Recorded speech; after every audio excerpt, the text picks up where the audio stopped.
Salam damai sejahtera bagi Anda semua. Berjumpa kembali dalam renungan harian klasis Semarang Timur. Saudara, menjalani hidup di tengah pandemi menjadikan kita mudah cemas dan khawatir. Ada bagian penting dari hidup kita yang hilang, yaitu rasa syukur digantikan dengan kecemasan. Rasa syukur akan pemeliharaan Allah Sang Pencipta.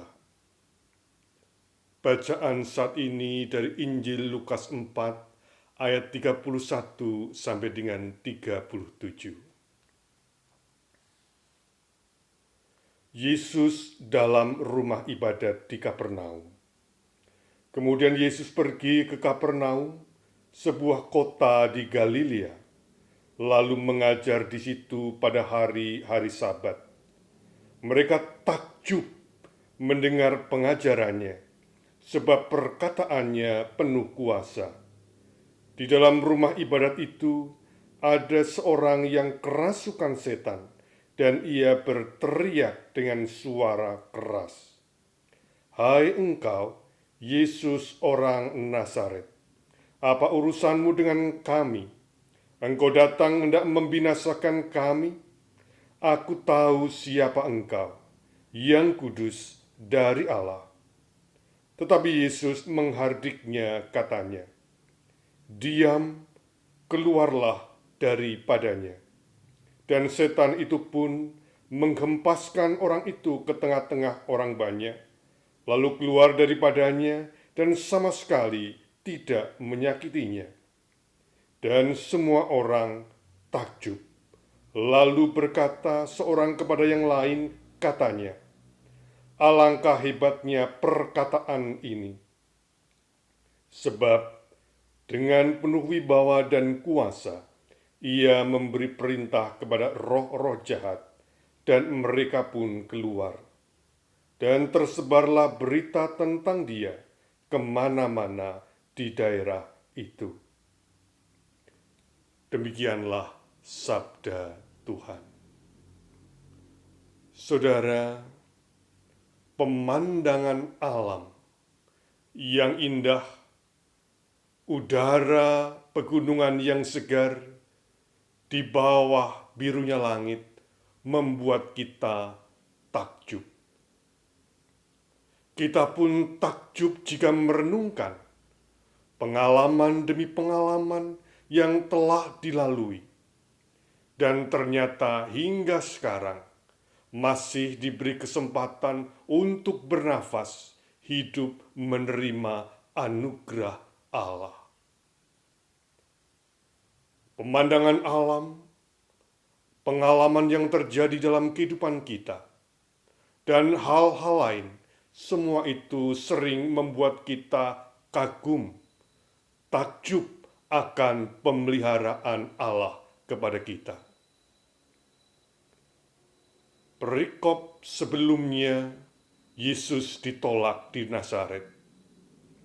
Namun di dalam Injil Lukas 4 ayat 31 sampai dengan 37 ini, sedikitnya terdapat dua kata takjub, di mana para pendengarnya takjub ketika Yesus mengajar.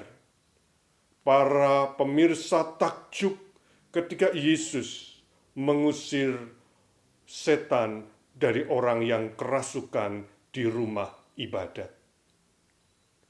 Di sini Yesus tidak ditolak. Yesus dikagumi di Kapernaum, bukan hanya oleh jemaat, namun juga tampaknya setan yang merasuki orang yang beribadah itu pun takjub, kagum.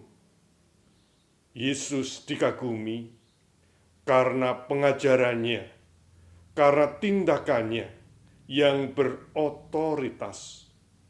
Yesus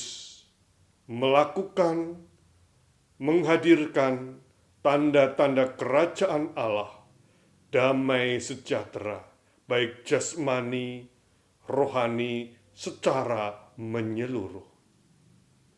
Sehingga kehadiran Yesus membawa ketakjuban akan karya Allah dalam kehidupan manusia. Saudara, kekaguman dan ketakjuban akan apapun juga membawa kita pada pengalaman spiritual akan Allah yang hidup dan berkarya. Allah bersama kita sehingga kita diberikan keberanian, semangat, dimampukan untuk terus berjalan sekalipun dalam gelapnya krisis. Allah adalah pencipta dan pemelihara hidup manusia yang selalu akan membuat kita terpesona. Marilah kita berdoa. Ya Allah, kiranya setiap kemalangan dan kesusahan tidak membuat kami terlupa mengagumi-Mu. Biarlah ketakjuban kami kepada karya dan kuasa-Mu menjadi cahaya, kekuatan, dan keberanian, agar kami terus melangkah bersama-Mu. Amin. Tuhan memberkati.